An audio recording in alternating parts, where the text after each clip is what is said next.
Assalamualaikum warahmatullahi wabarakatuh. Nama diberi Noiz Dalili binti Azlan, merupakan pelajar Universiti Utara Malaysia, mengambil kos bahagian Ijazah Sarjana Muda Pengurusan Kerja Sosial. Di sini saya ingin menemu bual Cik Kila tentang cabaran dan macam mana Cik Kila menghadapi kelas online semasa pandemik COVID-19. Okey, sebelum tu saya nak Cik Kila memperkenalkan diri Cik Kila dulu, boleh? Okey, boleh. Waalaikumsalam dan selamat malam. Nama saya Nur Afifah Akila. Saya merupakan pelajar tahun akhir Universiti Kebangsaan Malaysia dari kos matematik. Okay. Kita boleh mula sesi temu bual. Okey. Okay, soalan sebelum tu saya nak terangkan dalam temu bual ni dia ada dua jenis soalan, iaitu soalan terbuka dan soalan tertutup. Okey, soalan terbuka mengandungi 6. Okey, yang pertama, soalan yang pertama, bagaimana Cik Kila bagaimana pembelajaran secara atas talian ini dapat membantu Cik Kila dalam melakukan setiap tugasan yang diberikan oleh pensyarah? Okey. Bagi pendapat saya, pelajaran secara online ni sangat membantu dalam melakukan setiap tugasan sebabnya soalan-soalan tugasan tu kita boleh just Google and boleh tanya-tanya kawan juga. So dari situ bagi saya pelajaran secara online ni dapat membantu sangatlah dalam membuat tugasan yang lecturer bagi. Macam tu. Okey, soalan yang kedua. Apakah persiapan Cik Kila apabila menghadapi pembelajaran secara atas talian? Okey, untuk persiapan belajar secara online ni, first kalau ikut saya print semua nota yang lecturer bagi. Lepas tu kalau sempat saya akan revise dulu sebelum doktor ajar supaya nanti dalam kelas tak adalah kelam kabut tak faham macam tu. Macam tu je lah. Okey, bagus. Soalan yang ketiga, mengapakah sesetengah pelajar mengatakan pembelajaran di atas talian ni amat membebankan mereka? Apa pendapat Cik Kila? Okay, pada pendapat saya kalau membebankan ni dia banyak faktor lah. Satu masalah wifi sendiri. Sebab kadang-kadang tak semua tempat tu ada line internet. So susah untuk diorang berhubung dengan doktor tu lah. Lepas tu yang kedua, kalau belajar secara online ni dia kita tak faham sangat apa yang doktor ajar. Lepas tu sukar untuk kita berkomunikasi. Kalau macam belajar face to face ni dia lebih senang lah. Kalau macam tak faham tu boleh terus angkat tangan. Kalau dekat sini nak kena macam maksudnya kena ganggu doktor tu masa mengajar juga. Yalah. Beban jugalah sikit belajar online ni. Okay. Soalan yang seterusnya, siapa yang terlibat dalam menyokong Cik Kila dalam kan sekarang kan musim ni mesti dia jalankan pembelajaran atas talian. Okey, siapa yang tolong Cik Kila dalam mendepani dengan pembelajaran secara atas talian? Siapa yang bantu Cik Kila? Macam tu lah. Okay, kalau firstnya yang bantu kawan lah sebab kalau apa-apa tak faham bolehlah berhubung dengan kawan, maksudnya buat video call ke apa. Lepas tu yang kedua parents juga membantu sebab tolong selalu ingatkan kelas sebab selalu lupa. Adik lepas tu inilah carian online ni lah nak membantu YouTube semua untuk lebih faham apa yang doktor ajar. Tengok YouTube untuk fahamkan lebih lagi. Macam tu. Okay, seterusnya macam subjek Cik Kila kan matematik kan. Mhm. Okey. Dalam subjek tu, dalam kos tu, mata pelajaran apa yang Cik Kila seolah-olah pentingkan subjek tu? Macam telitilah dalam pencarian maklumat ke apa ke dalam talian tu, semasa dalam talian. Faham tak? Subjek yang macam mana? Macam ni, macam Cik Kila kan kos matematik kan? Mhm. Okay, so dalam kos tu dia ada banyak-banyak subjek kan. Lepas tu dalam subjek yang mana yang Cik Kila pentingkan dan secara tak langsungnya Cik Kila kaji secara teliti semasa semasa pembelajaran dalam talian. Okay, kalau untuk SEM ni dua je subjek teras saya.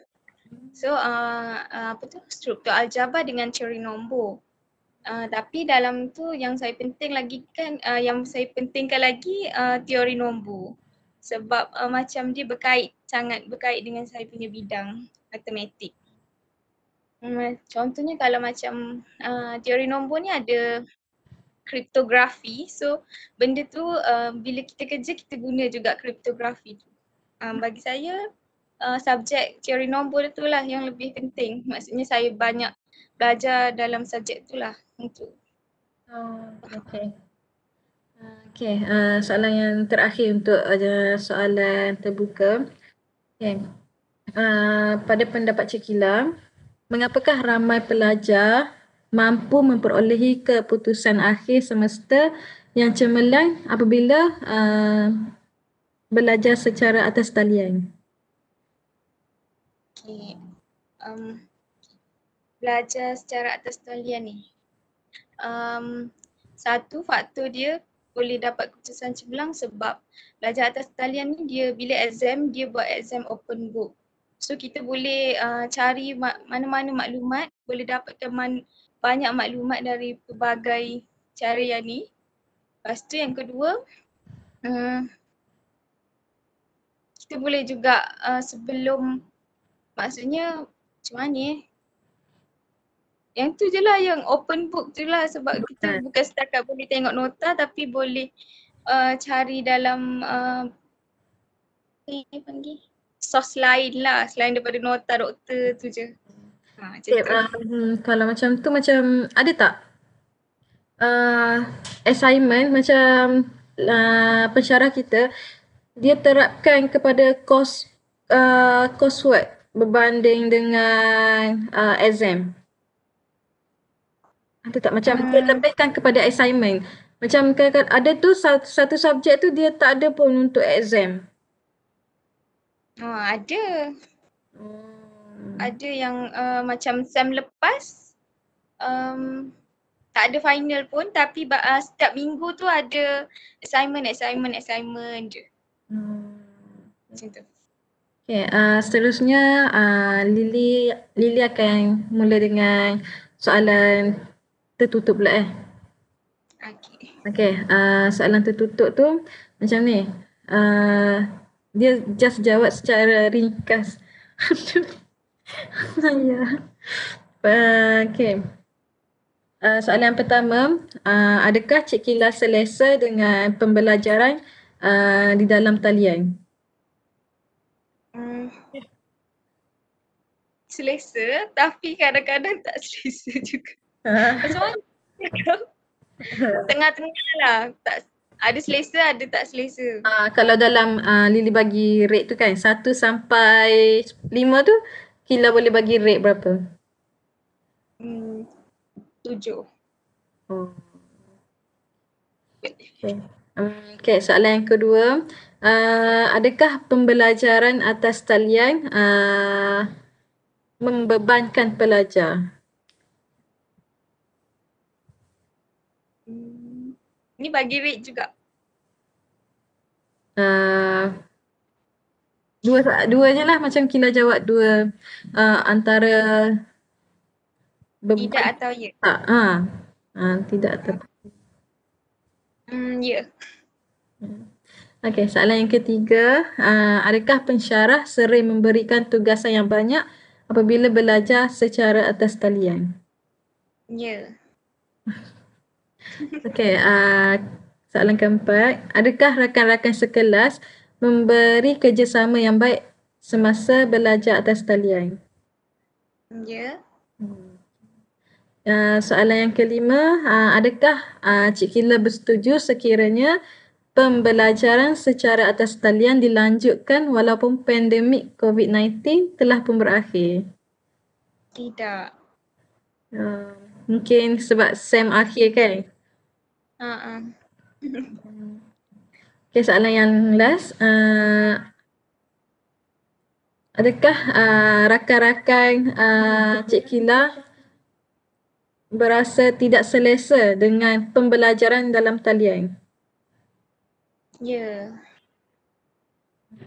Macam susah nak berhubung, lepas tu macam tak best lah duduk seorang macam ni. Kalau kat sana boleh kongsi-kongsi dengan kawan, belajar sama-sama macam tu. Macam, macam jadi live flash kan, sebab kita kan selalu duduk you, kita dengan kawan kita buat, kalau assignment pun kita akan rujuk juga dengan kawan kita kan. Hmm. Boleh Cik Kila cerita sedikit sebanyak pengalaman. Apa pengalaman yang terbaik dengan ataupun terburuk tentang pasal belajar atas talian?